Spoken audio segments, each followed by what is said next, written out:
Hey everybody, I'm Jack Reedy with Future Pastimes. I'm a designer of board games and expansions, and I like to read a lot as well. And I did a video some time back about the last 10 books that I read, and this is another one of those, although there were some books that I read in between the last 10 that I just read and those that were in the previous video. But no matter, I'm going to talk about the last 10 books that I read and what I think of them.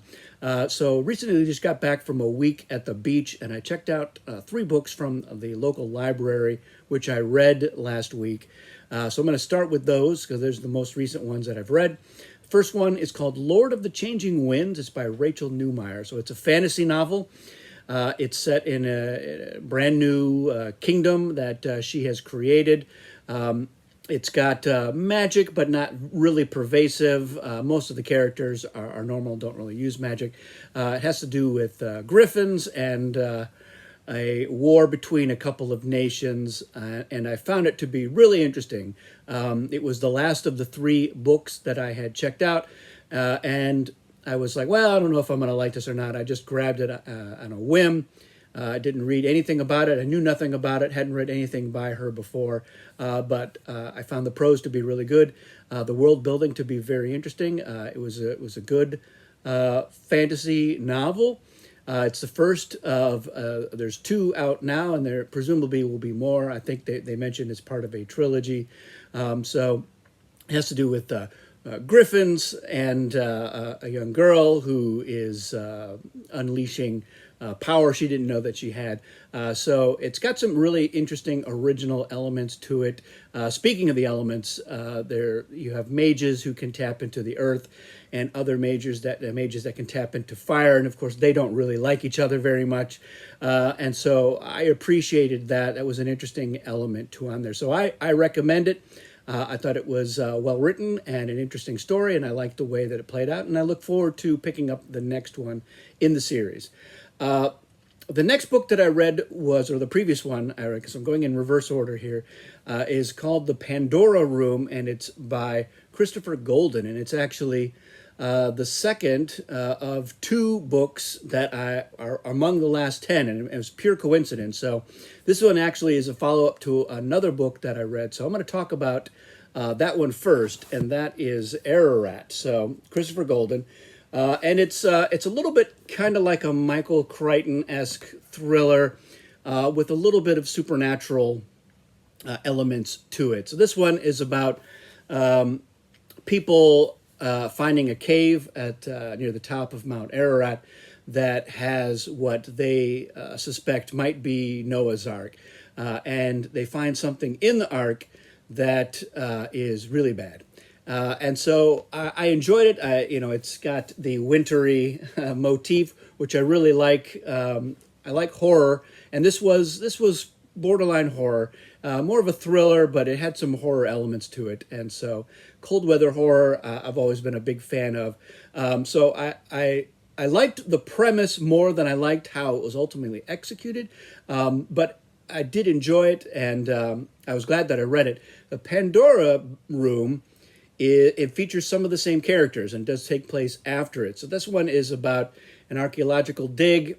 It's sort of in the Kurdistan area, and they find a city, and in it they find a room, and they suspect might contain a jar that they believe is the fabled Pandora's box, which is actually a jar.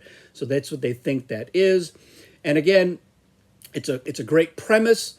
The way it played out, I thought was okay. I didn't dislike it. I wish that it had, either if you're going to go supernatural, really go and it sort of tried to straddle the line and tried to be a little bit more in the Michael Crichton-y science-y part. But ultimately, they were both enjoyable books, and it made me wonder if there were more books that have this central character, this guy that shows up in both of them, is somebody who works for DARPA, but on the down low, and he's got a really his backstory sounds really interesting. He keeps mentioning these horrific things that happened in Guatemala, but to the best of my knowledge, that's not a book, at least not yet. So look forward to that. I think that one will probably be my favorite of them all. But I did enjoy them. So that's 3 books. So I didn't read Ararat at the Beach, but I did read the Pandora Box, which, as I was reading it, I realized, I was like, wait a minute, this is a character from Ararat. And so when I checked it out, I had completely forgotten that Christopher Golden was the author of that. The next book on the list is called Into the Drowning Deep, and it's by Mira Grant. And it is, it's kind of, again, it's another one of these a little bit science-y, but definitely horror as well. And so it's about these people that go out to the Mariana Trench because they think that the existence of mermaids may be true, and they find something there that definitely would be considered mermaids, except that they're really quite nasty, and they're anxious to kill everyone on the ship. So I eat up that sort of stuff quite a bit. So yeah, it had some really interesting characters. Most of them were pretty well realized, because you had characters that, you know, you didn't have cartoon villain characters, or at least not very many of them. So there were some people in the gray area of moral ambiguity. But you can tell who the good guys are, who the bad guys are. So yeah, I liked it. It had good action. It was pretty thick, thicker than the other two, and but well paced and really interesting. And this is another case of, I checked this book out. I just kind of took books at random at the library. I didn't put a lot of thought into it. But before I had gone to the library, I had actually seen a YouTube video from somebody else talking about how it was one of their favorite books, and I didn't really, or I didn't write it down, but as I was reading it, I realized, oh, you know what, I think this is that book, and I looked it up on the internet while I was at the beach, and I was like, lo and behold, that was definitely the same book that this other guy was talking about. So yeah, it's not my favorite horror book. I'm not sure why it's his favorite horror book, but it was pretty good, and there's a follow-up, which is actually a prequel. So I will check that one out as well. The next 2 books, again, this is similar to the Ararat thing. Here, at least I knew what I was doing. So I finally read Ring, and I also picked up the sequel Spiral. I'm currently reading the 3rd one, which is called Loop. So I was always a big fan. Had seen the American remake of the Ring movie, first the one with Naomi Watts, which I love. It's one of my favorite horror movies of all time. Then I saw the Japanese one, and I do like the American one a little bit better. I think it's just a little more polished, and I like how the lore ties together, and it's a departure from the book for sure. And the book is interesting, not quite as horrific as the movies are. The movies I think, are more tense than this. Spiral is interesting because it's certainly none of the other Ring movies that I've seen seem to be drawing much from Spiral, but it really takes Ring in a very interesting and new direction, and Loop really throws everything for a loop. I'll talk about that maybe in a future video. So, but the writing is really good. So I mean, it was gripping, and I kept wanting to read and go through it. And Spiral, I think, is just as good. So I definitely recommend both of those. Really good. And I know there's a 4th one, which is I haven't gotten that one yet. I know it's like a couple of stories relating to some of the minor characters from the previous book. So I'll check that one out as well. Before that, I read, speaking of Michael Crichton, I read the new Michael Crichton that was probably mostly written by James Patterson, Eruption. So I'm a big Michael Crichton fan. I have everything that he's written, including stuff that he's written with other names, and it's one of my favorite authors. And so I think this was very enjoyable for me. It was very much in that same vein of, you're learning about some element of science in the midst of a thriller. So here it's a volcanic eruption in Hawaii, and you learn a lot of volcanology in the midst of it. Yeah, it's a little bit overwrought at times, which I'm not sure if that is the Michael Crichton part or the James Patterson. I've only read a couple of his novels, so not enough that I've got an impression of where he falls in there with the overwrought nature of the drama.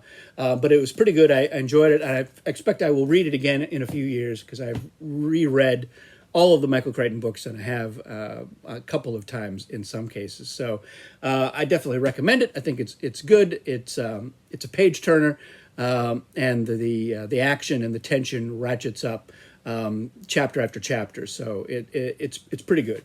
Before that, I read The Living Dead, and this was a George Romero, and this is another case of I think Daniel Krauss probably did a lot of the heavy lifting on this because George Romero passed away, and there were a lot of notes, and the Romero estate worked with Krauss to put everything together. But it's clearly set in the George Romero zombie verse. And it's a number of characters, different parts of the country, just at the very beginning of the zombie outbreak, and how they deal with it, how they figure some stuff out, and it's really good. It's really interesting. I like how a lot of it ties together, and it's quite long. This one, it's almost 700 pages. So there's a lot of zombie mayhem. And which I love. Zombies are one of my favorite horror sub-genres. I have a lot of zombie novels. Some of them I think are great. Many of them are not particularly good, but this one is definitely one of the better ones. So I enjoyed that quite a bit. Right before that, I had read The Silence. This is by Tim Leben. I've got a couple of Tim Leben books. And I'd actually had seen the movie. It was a Netflix movie with Stanley Tucci, and it has a similar premise to Quiet Place. Quiet Place, the Quiet Place movie, much better than the Silence movie. Although it's not bad, the Silence movie is perfectly fine. It's a perfectly good creature feature thriller. I kind of feel like it didn't have a very much of a third act. So I wanted to read the book, and the book is, you get a little bit more from the book than you do in the movie, but I think the book has the same issue, is that the third act feels a little truncated. I really expected it to have more going on, but it's not bad. It's a good read. It's well written. And it's an interesting story, and it's got some nice set pieces in it. And it's a pretty faithful adaptation that the Netflix movie did. Some deviations, but by and large, it's pretty much the same kinds of things that happen. So it was good. I enjoyed it, and I would read a follow-up if there is one. And then before that, part of a long number of constantly reading Conan. So Conan the Rogue. This is John Maddox Roberts, and he is, in my opinion, one of the best Conan authors. This is possibly my favorite Conan book that I have read. It's fantastic. So the story is that Conan is going to this small town in Aquilonia, and he's hired to go there to do something, and he's told ahead of time that it's pretty lawless. It's basically run by criminals now and different gangs vying for control. And but he goes in there, and he is just working one gang against another. And it really is summed up with the last line. I'm going to give this away because it's just too good. That was a town of rogues, and I am the greatest rogue of all, says Conan. And he definitely is. And it was just good. There's a lot of characters, but Roberts does a great job of keeping you up to speed with who is doing what and what their motivations are. All the characters are great. The action is great. Conan is fantastic in it. Just funny and clever. And he outwits a lot of these bad guys, and he is brutal when unsheathing the sword and hacking at his enemies and adversaries. So this has been one of my favorite. And then I've been seeking out more of the John Maddox Roberts Conan novels. I did read another one before this, which led me to read this one. But yes, I'm planning to dive back into Conan once I finish up with Loop. And I got a couple other books. I've got the new Stephen King collection of short stories that I've read one of the stories from that. But I'm going to dive back into that once I'm finished with Loop and my next Conan novel. So that is, those are the last. I think that's 10 novels. Let me know if you've read any of those and what you think of them, or if you have recommendations for novels based on what you have seen here. By all means, recommend them, and I will do another one of these at some point once I've read at least 10 more novels. And I typically don't count the ones that I reread. So there are other books that I've read in this interim, but it was books that I have reread. So I've been rereading some of the Dune stuff as I am wont to do, and I reread another Stephen King and another Michael Crichton book, and a couple other things as well. So yeah, that's where I might do a video of the last 10 books I reread. I've definitely read more than 10 in the past, just this year alone. But yeah, we'll see. We'll see if there's any interest in that. That's it for this one, everyone. Thanks for watching. We'll see you again soon.